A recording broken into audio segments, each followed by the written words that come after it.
This episode is brought to you by Kia's first 3-row all-electric SUV, the Kia EV9, with available all-wheel drive and seating for up to 7 adults, with a 0 to 60 speed that thrills you 1 minute and available reclining lounge seats that unwind you the next. Visit kia.com/EV9 to learn more. Ask your Kia dealer for availability. No system, no matter how advanced, can compensate for all driver error and or driving conditions. Always drive safely. Welcome to the Human Capital Innovations Podcast, your go-to source for personal, professional, and organizational growth and development. We hope you tune in often for all things people management, organizational development and change, organizational leadership, and social impact related. Maximize your personal and organizational potential with Human Capital Innovations Podcast.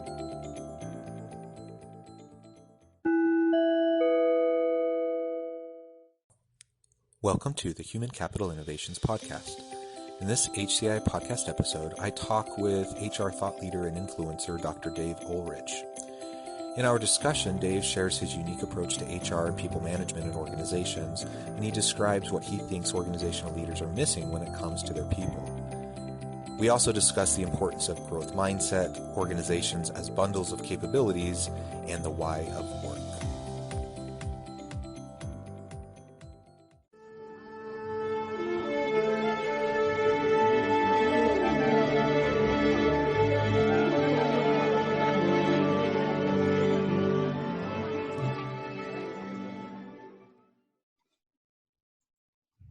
Dave Ulrich, welcome to the Human Capital Innovations Podcast.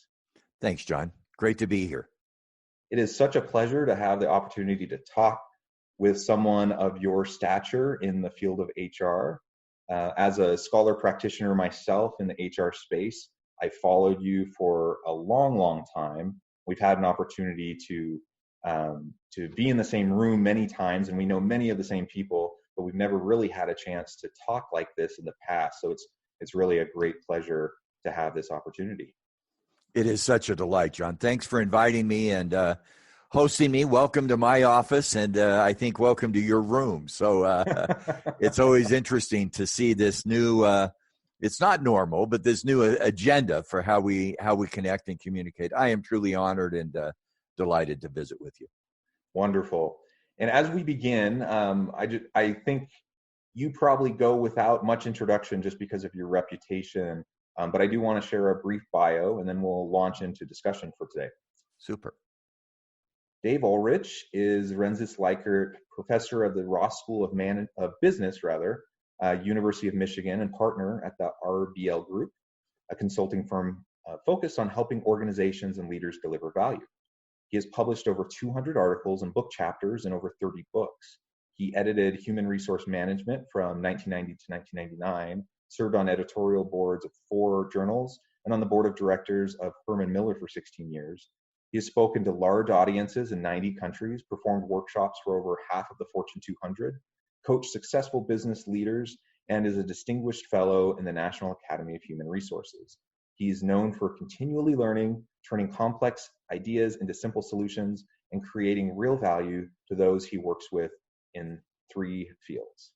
It is such a pleasure to be with you. What a tremendous bio and background that you have. Truly an influencer in the HR space, known as the father of modern HR for good reason. Welcome to the podcast.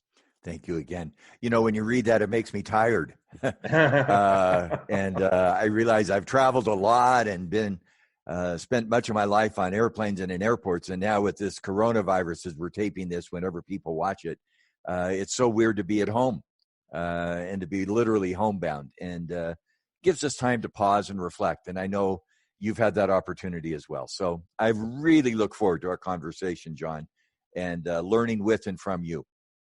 Wonderful. And same with me. You state just at the end of your bio that you are a lifelong learner. You love continual learning. And, that is just such an important element of life. The good life is built upon lifelong learning, I believe.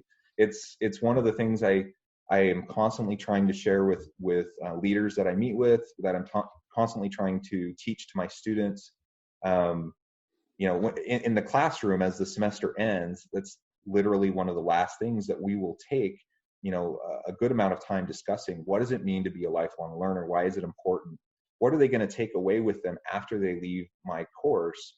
And I'm not dumb enough to think that they're going to remember a whole lot of the specific things we discuss in the class, or the things that they read in the class.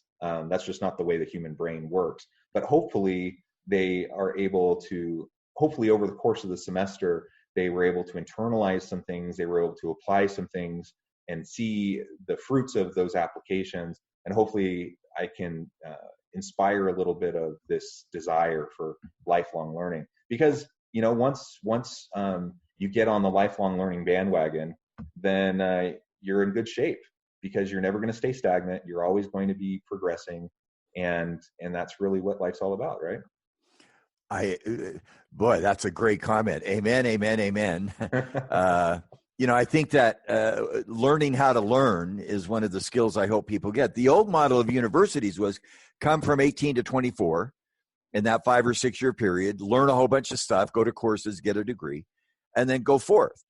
I think now what happens is 18 to 24 is really an incubator to teach you how to learn, to ask questions, to be curious, to be a good observer. And the real learning begins when you leave. And I know where you teach at Utah Valley University, I think it's one of the most diverse universities in the world today, because you have students of all ages, of all backgrounds, of all areas. And the theory is lifetime learning, which helps us grow. And I hope that's my test. And it would be fun, John, to know your test as a professor. I give presentations, and often in executive programs. I look at my slide deck because I'm bound by PowerPoint in some unfortunate ways. My rule of thumb is I want to have 20 to 25% new material every 18 months. And people say, well, that's not a big deal. It is a big deal. In fact, some of my colleagues, they've had the same slide deck for 18 years. Am I constantly stretching myself to seek new stuff? And that's one of the last 10 weeks with the coronavirus pandemic that has really pushed me outside my comfort zone. So what are the issues people are wrestling with in this setting that forced me to discover new issues? Anyway, that's for me a passion, and I hope I continue to be curious and a learner. Carol Dweck did a book called Growth Mindset. Yes. That I thought was superb. My wife has her PhD in psychology and actually studied with Joel Peterson, who was one of the people that created positive psychology with Marty Seligman. And she loves the growth mindset idea. And so this was not scripted, but I'm sitting here because I've done a lot of webinars. I made her a pillow. And that's the pillow that she now has on her couch, except when I'm doing webinars. I'm not failing, I'm learning. And I think that's a passion we each share. So thank you. Wonderful. Do you want a copy of the pillow? Maybe I could have one made for you as well. That's excellent. So I'm curious. Did you go through a company to order that, or did you hand stitch? I clearly hand stitch. Actually, I've not been asked to confess that. I have a very good assistant of 30 years, and one call makes it all happen. So very, very good. Well, like I said, you're a major thought leader and influencer in the HR space. And I know you have a bit of a unique approach to thinking about HR and people management. Maybe we could just start off with giving you the opportunity to share your perspective on that. You bet. When I meet with groups, either business leaders or HR leaders, I often start with a question, because I like to force people's unconscious bias to be clear, and then, if possible, to adapt it. And the question is an easy one, and it's one anyone listening can ask, or you can ask. What's the most important thing HR or a business leader or an organization? So what's the most important thing HR, business leaders, organization can give an employee? It's an interesting test of an assumption. And the answers, I've actually done a number of webinars where I give them a little poll: a sense of belief, meaning, purpose; a sense of becoming better, the learning that we just talked about, growth mindset; a sense of belonging to a community, a sense of community, a sense of network relationships; all the above or none of the above. And I've quit doing the poll because the answers are almost all the same. What's the most important thing HR can give an employee? And it's 70, 80%, all the above. And then the others are filtered through the first three, and 2 to 3%, none of the above. My answer is none of the above. which is really counterintuitive. And that's why I want to start with that. I think the most important thing that we in HR or business leaders or your organization can give an employee is an organization that succeeds in the marketplace. And let me say that again. It sounds really trite, but unless your organization succeeds in the marketplace, there is no workplace. And people say in this time, oh, focus on people. It's all about people. If you don't treat your people well, nothing else matters. Well, if you don't win in the marketplace, there's no people. And the challenge is, how do you link those two? Because if you win in the marketplace and abuse your people, there's going to be no organization over time. But if you treat your people well without winning in the marketplace, there's no success either. And so I love to start with my assumption that HR is not about HR. It's about helping the organization succeed in the marketplace.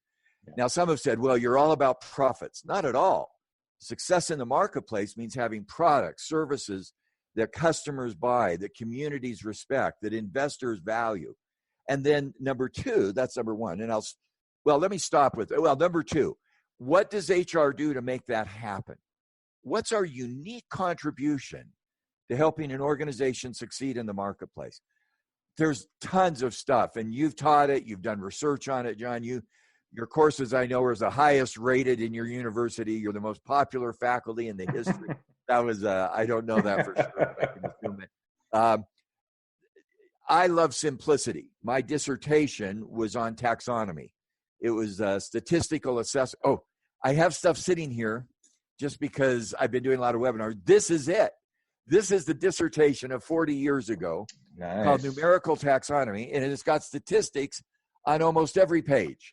Very complicated statistics. So I was a statistician, and just to finish off the humor so that people get more personal, I know you did a dissertation. There was a group when I did mine decades ago called University Microfilms, and they published them, and I got a check for $11.65.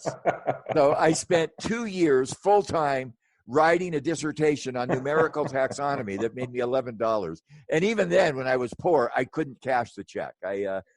So I don't know why I went into that diatribe, but I love to study three things in a simple world. And taxonomy has been my bias for 40 years. How do you make complex things simple?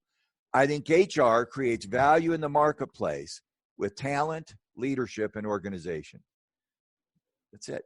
HR, two things, is not about HR. It's about helping an organization succeed in the marketplace through talent, leadership, and organization. Now, that second point, and I've gone too long, is not trivial, because often when I go to HR people, I say, when you go to a business meeting, what is it you talk about? People, promotions, staffing, hiring, training. All of that is about talent. But you also got to build organization that takes the individual ingredients and makes them into an organization. And you've also got to build leadership that brings them together. So in my simple world, two things. HR is not about HR, but helping succeed in the marketplace through talent, leadership, and organization. Absolutely. And, it's something I try to drill home constantly with my students in the classroom, as well as with well-meaning, but perhaps not particularly effective HR practitioners out, in my consulting work, is that you always have to be able to show the ROI of what you're doing in the HR space. So if you have this employee engagement program, or you have this employee wellness program, or you're rolling out this new policy, this new procedure, you have to be able to assess the impact, and you have to be able to show the ROI.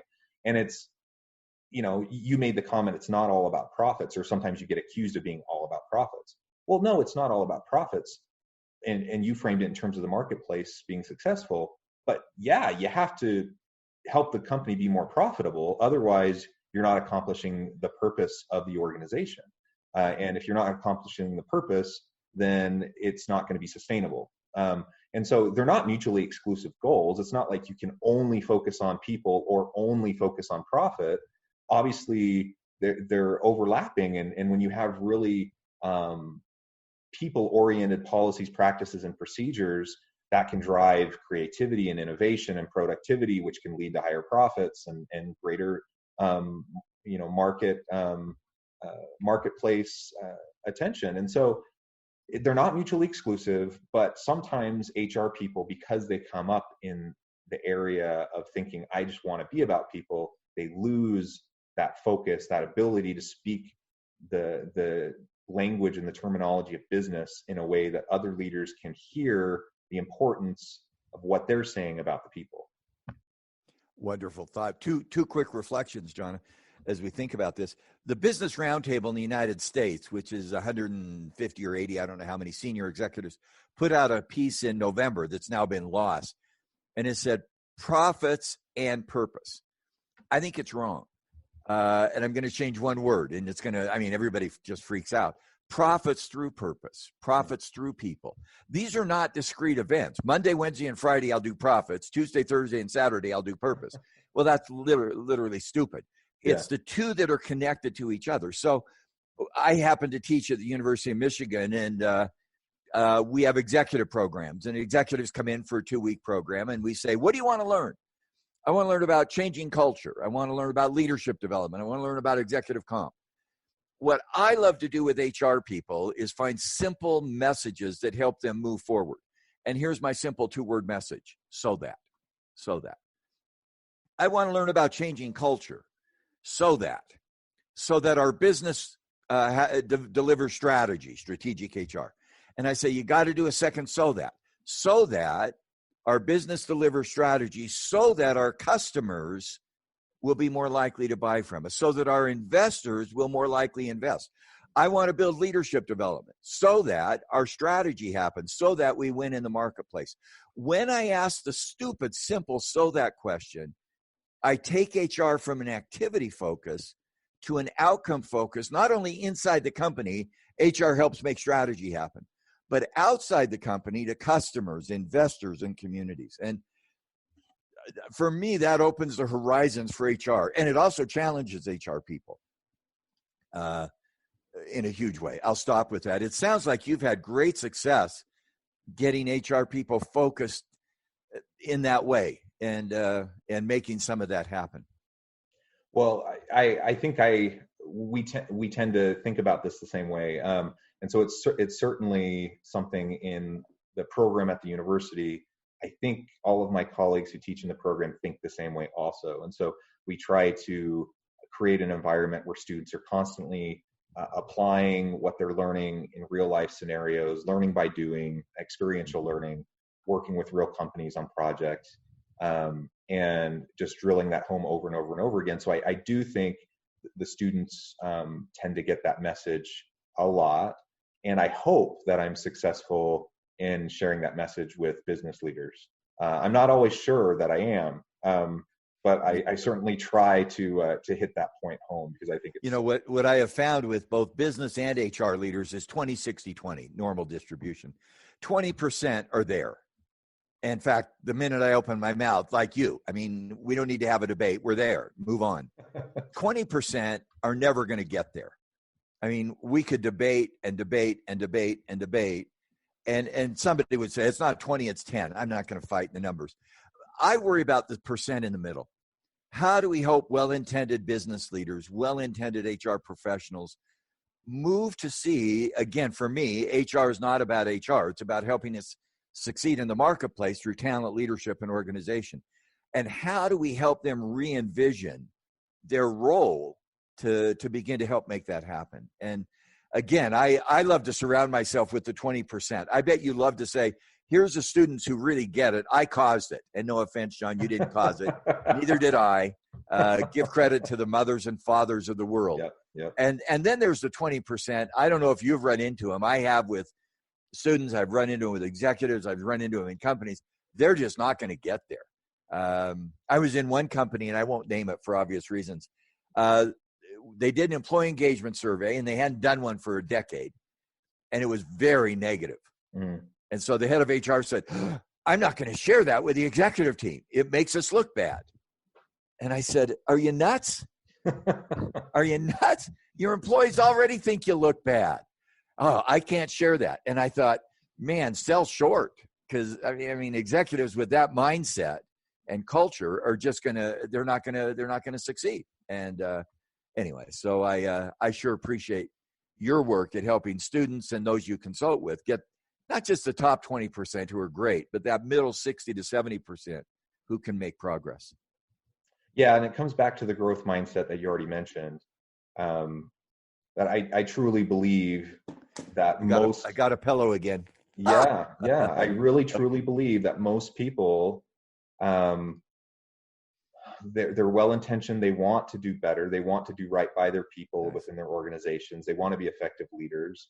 They just don't always know how. They don't always have the experience, and so they need help. They need some guidance, and if we can approach people with a growth, both if we can help them see their potential through a growth mindset lens, but also if we approach them through that same lens, we can see the potential within them, then great things happen. You know, I know you're a parent. You've shared with me you have 6 kids from 6 to 16, and all of us genuflect with the devotion of your good wife. Do you ever find yourself, and I'll ask this because I haven't asked you, I found myself parenting the way I was parented. I mean, I sometimes look in the mirror and I say, Dad, go away, you know. Or, your daughter could do this. And I don't know if your wife's mother is alive. When my son was 15, and I know you have a 16-year-old daughter, he stood here, I stood here, and my father stood here. And I looked at my son and I said, Mike, look at me, look at your grandfather. That's your future. And he, I don't want that. I don't want that. But the fact is, most leaders lead the way they were led. Right. And when I see those leaders in that bottom 20%, instead of getting angry with it, I have great empathy. Tell me what your early leadership experience looked like. And off it was in those early formative years, perhaps at home or perhaps in first jobs, the leaders were a little more command and control. They were top down. They didn't empathize. They didn't listen. And maybe if I can get in and tweak that, I don't want to parent the way my parents parented. I want to take some of what they gave me and use it. And then I want to adapt to what my children need today. So I think sometimes we parent the way we were parented, and we need to learn not to always do that. And leaders need to lead, not just the way they were led. And hopefully over time, that middle 60 to 70% improves. That's my passion. That's my hope. Yeah, that's my hope too. What do you think most leaders are missing when it comes to how they lead their people within organizations? We've kind of talked around that a little bit, but anything specifically that you would point out and recommend to say those leaders in that bottom 20%, or in the bottom portion of that middle 60%?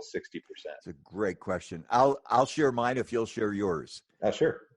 It doesn't matter who goes first. Do you want to go first this time? I've gone first. What do you see missing? And then I'll share a couple of things. Yeah. I think it simply comes back to a mindset of understanding potential of employees, and that they are the source of creativity and innovation within the organization, that they're the source of the productivity. They're going to be the ones that create the new products and services. They're the ones that will drive customer loyalty and retention. And so lining up, the technical sides of organizations in terms of the practices, policies, and procedures is important. But you have to recognize the connection between your people within your team. If you're a supervisor, manager, or executive, whatever, you have to recognize the role of the people in your team in driving the ultimate outcomes for the business. And it's not you as the leader who's creating that outcome. It's your people that are creating that outcome. Hopefully you're creating an environment to help them be successful, help them feel supported. And unfortunately, what I find often is you have leaders, whether they're well-intentioned or not, ego steps in a little bit too much. They feel like they're a little bit too much responsible because of their own good work. And not to say that they're not doing good work, but if I'm leading a team of 10 people, if I'm an effective leader, sure, I can take some credit for what we produce. But if I'm not acknowledging and creating an environment where those 10 people can do amazing work, then I'm not going to be successful and the business isn't going to be successful. And a lack of intellectual humility and heightened ego within leaders and executives is unfortunately too common. And so we, constantly have to help people recognize their bias, recognize the innate value of their people and how their people are driving the success.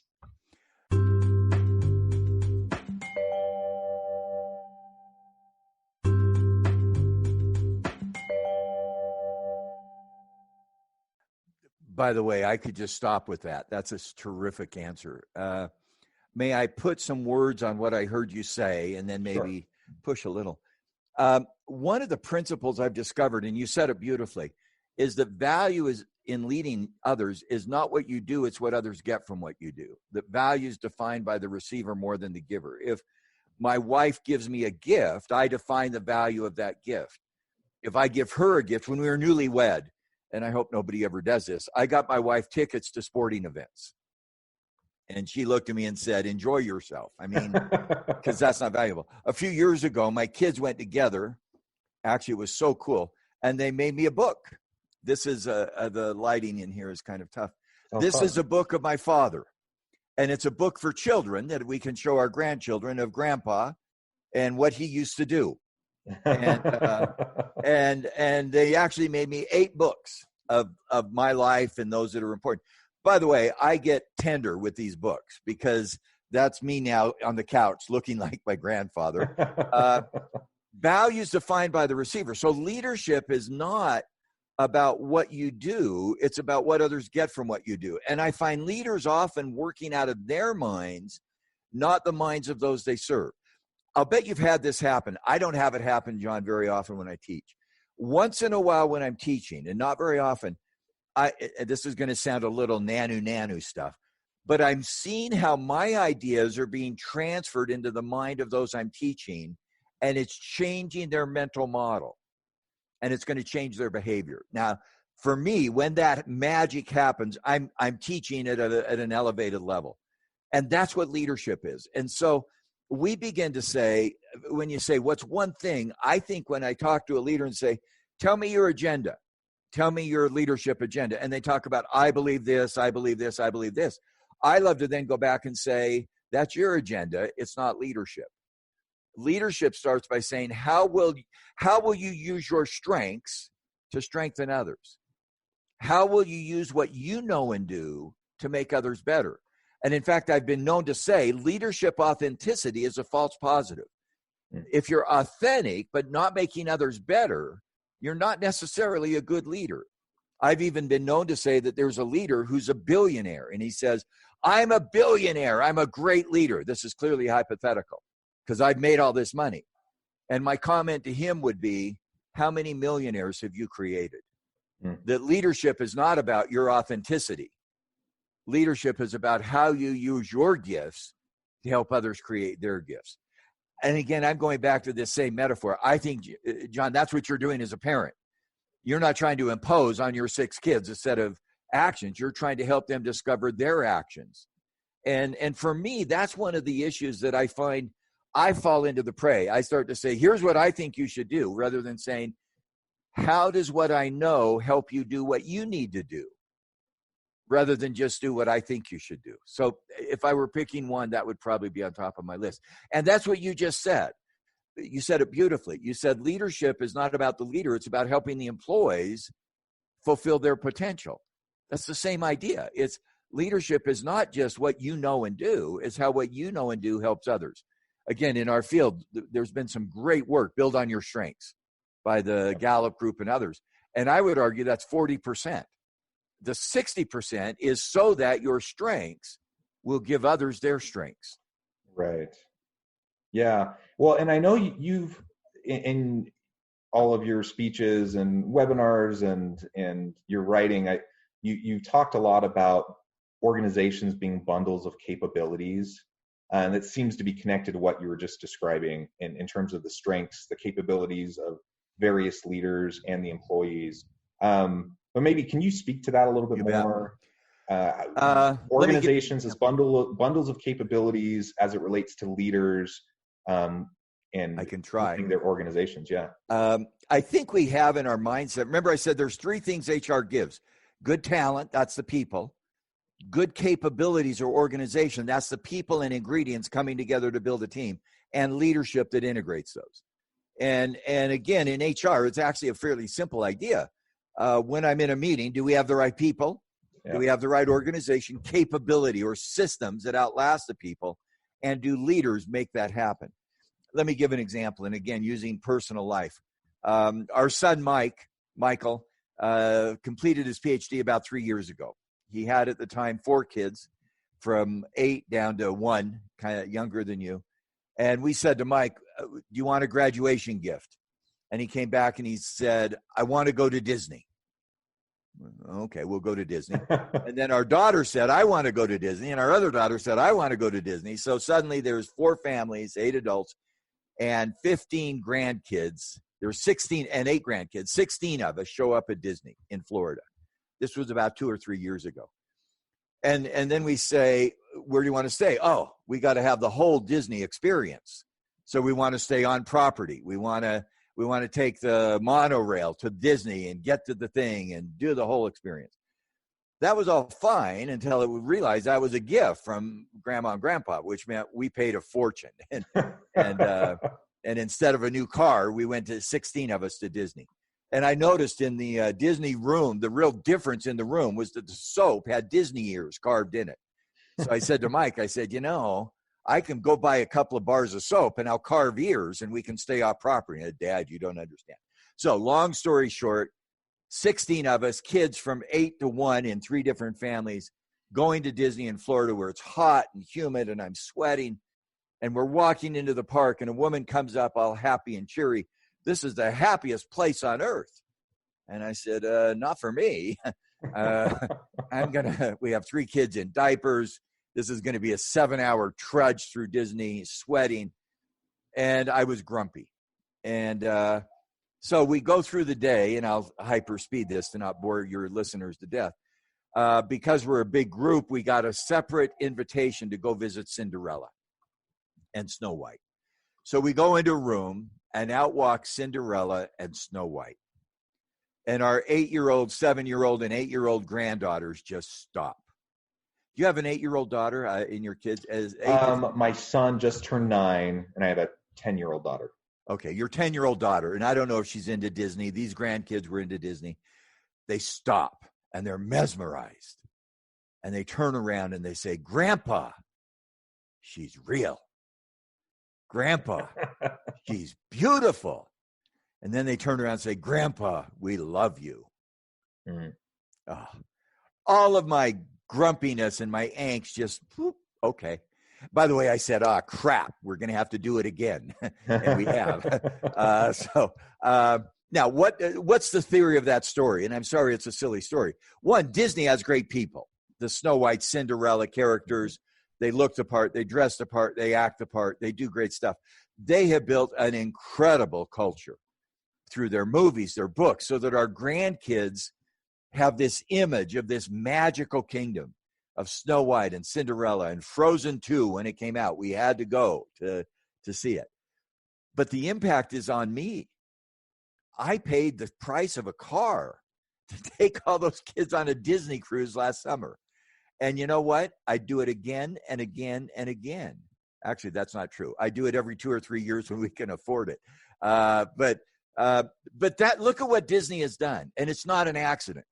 They have said our job in HR is to create talent, leadership, and organization that gets grandkids, your 10-year-old daughter, your 9-year-old son with whichever Disney character he may relate to go to their parents or their grandparents and spend an enormous amount of money and claim it was a great experience.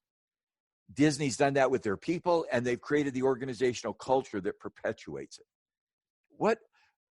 By the way, if you could do that at Amazon, at Marriott, at Alibaba in China, at Tencent in China, at any Unilever, if you can create that same logic flow, you identify what you want your customers to be known for, or what you want to be known for by your best customers. Disney, great entertainment, great fun, great experience. We were sitting on the cruise ship last summer, having spent now the equivalent of 2 cars, not one. And they started doing this animation around the dinner table. And then Snow White comes up to the dinner table, and our granddaughters are 11 and 10. And Grandpa, look at her. She loves me. And without the social distancing, they hug.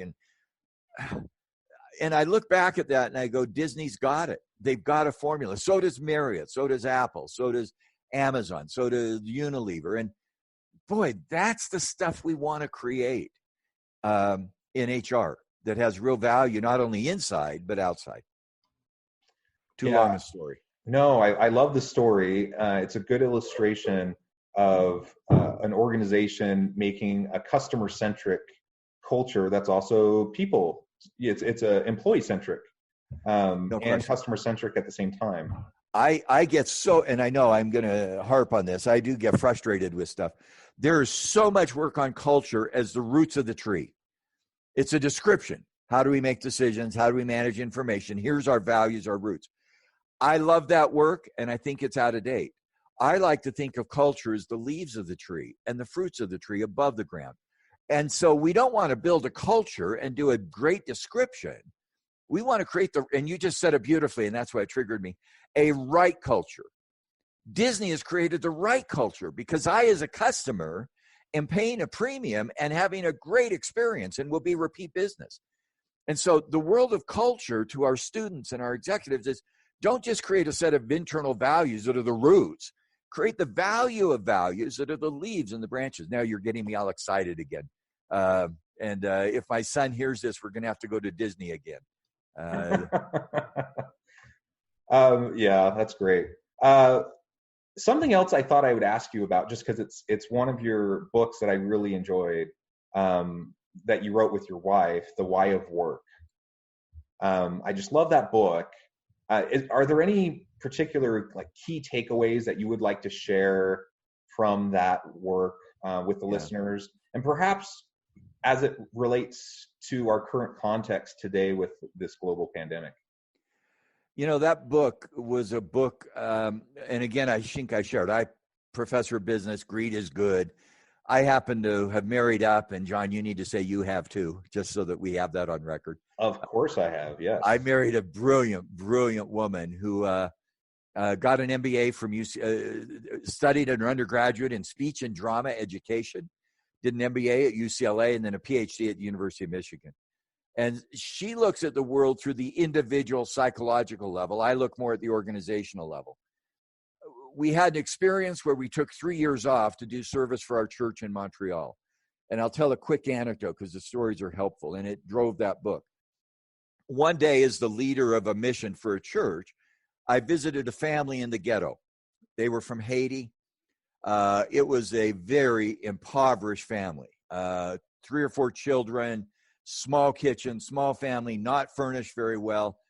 But when I sat down with that family and left out of the barrio, there was a warmth, there was a spirit, there was a love, whatever words you can find, and just envision what you feel when you've been in that setting.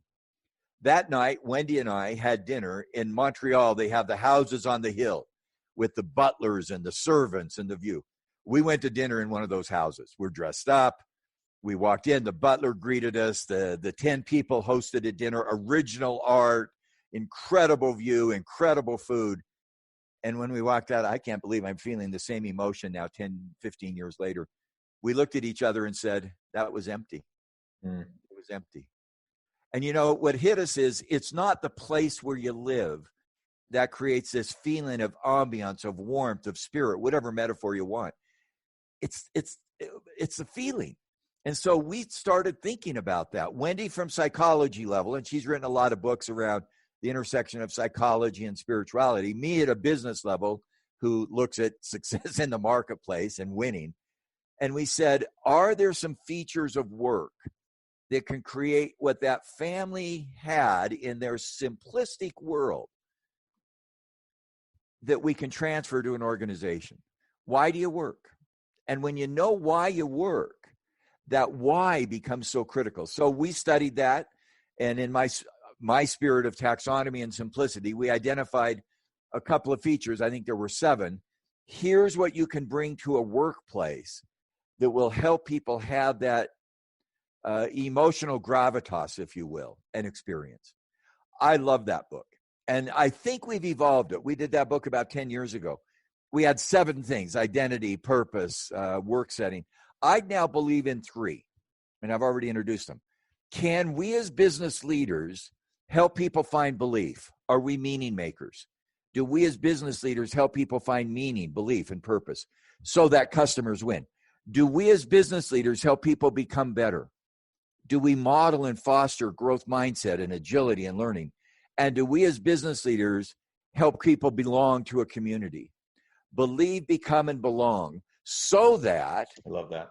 Our customers will win and experience the same thing. We want them to believe, become, and belong with us. So we did Why of Work with 7 dimensions that we still think is a good framework, but now we focus on those 3.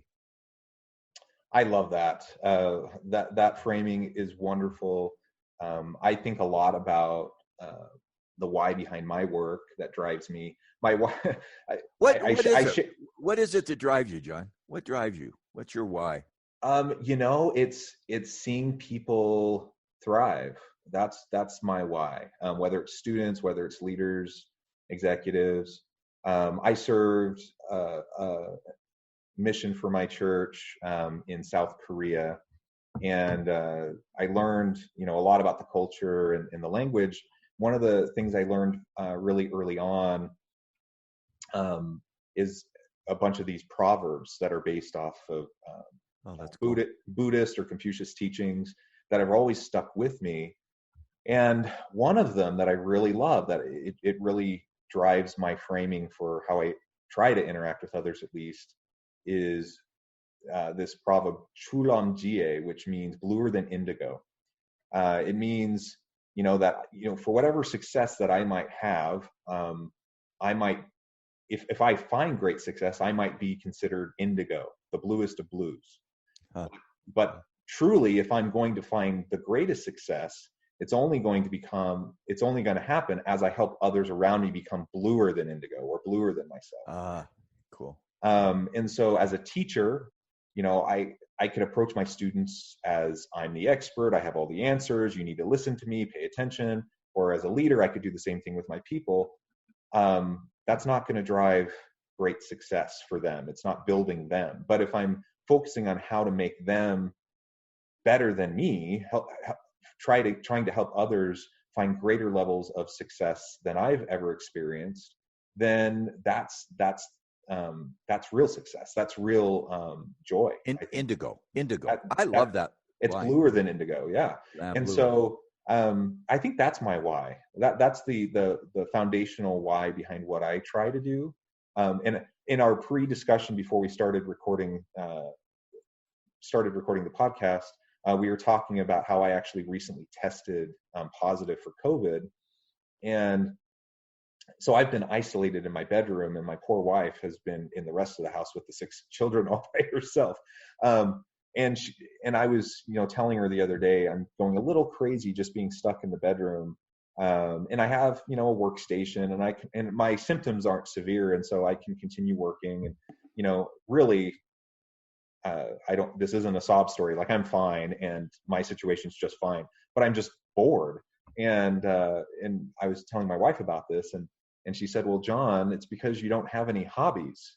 You need to have hobbies so that you can keep yourself entertained and keep yourself busy.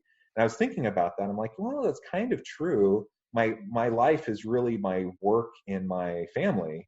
And now that my family's been cut off, while I'm in isolation, I just kind of have my work. Now, the difference is I actually see a lot of what I do in my work as really enriching and engaging and energizing. So there's a lot of my work that I kind of see as a hobby, or I frame it that way in my own mind, at least, because of that why that I have. And so there's a lot of, how it is as a scholar practitioner, you just have a lot of autonomy and flexibility, and you end up taking on all these different projects depending on your interests and what you want to dive into. And that's what I do too. And so I feel like a lot of what I do is just out of curiosity, interest, desire to learn, desire to grow. desire to help other people. And so that's why I don't have a lot of outside hobbies. But I do find great meaning and purpose through the work that I do. I can't stop without going back. Thank you for your transparency about this pandemic and having tested positive for COVID-19. And just as a stop, we don't know each other personally. We haven't interacted a lot socially, but as person to person, may you get well. Thank you. And may you have the blessing of not infecting those you love in a negative way. That's my fear. If I got sick, I would be just traumatized. My 92-year-old mother, I'll be transparent as well, is coming in tomorrow to spend the summer with us from having spent winter in my sister's. And I'm scared to death. She's 92. If I did anything that would cause her to be impaired, I would be travesty. It would be a travesty. So for those listening or those watching, I think all of us, and whatever divine intervention we have, our thoughts, our prayers, our hopes, our well wishes, and somewhere that psychic spirit may work, that you stay well. So that's more important than anything else. Thank you. Thank you so much. And I love the why. I love the why. When this, and I'm going to be really transparent, when this pandemic happened, I can date it. March 11th, I was teaching a course at a local university, an evening course. I walked out of class. The Jazz had canceled their season. The NBA canceled. And from that day on, in the United States, wherever you are, it's different. The world just changed. I just thought, okay, I give up. I'm going to withdraw. And then something spoke to me and said, Dave, step up. Don't walk away. So from that day until May 31st, yesterday, I've done 38 webinars in 14 different topics. I hope you can appreciate that, from new stuff, and 10 interviews. This is now my first in June. So this is my first of a new season. And what a great way to start. I have to start high and keep going. And I think that's my why. I hope that, like you, I can be a voice to a set of people where ideas are more powerful, words are more powerful than swords. It's a great quote. Yeah. And if we can give words as scholar practitioners that frame ideas, that shape behavior, that determine actions, boy, is that a place that we make a difference. And for me, that's why learning matters, where we started, because the ideas can't be stale. They have to be fresh. That's why outcomes matter. It's not my ideas. It's, will my ideas have impact? And I sense that with you. And I hope that as you heal physically from this, that the emotional and social and spiritual healing is even more powerful as we create ideas that have impact. Wonderful. And I think that's a great place for us to stop. Ideas with impact. Amen to that.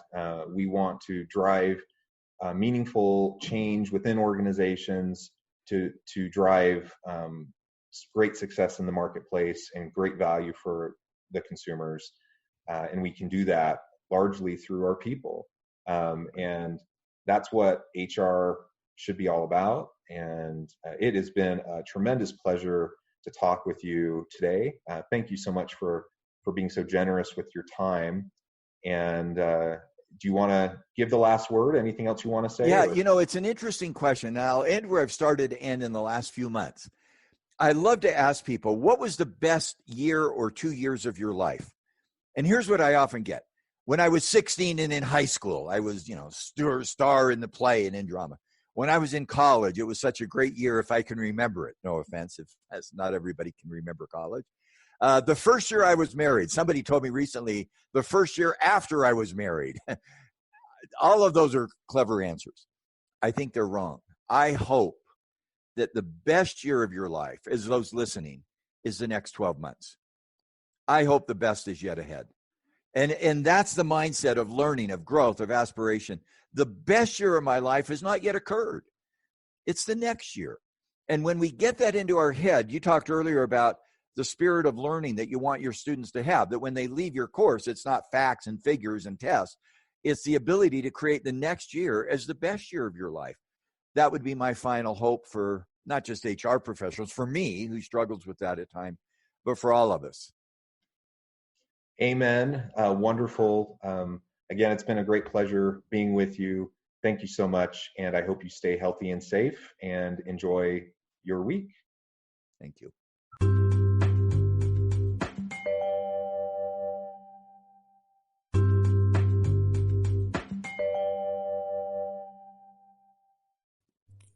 Thanks again for joining us for this episode of the Human Capital Innovations Podcast. I hope you stay healthy and safe and that you have a great week.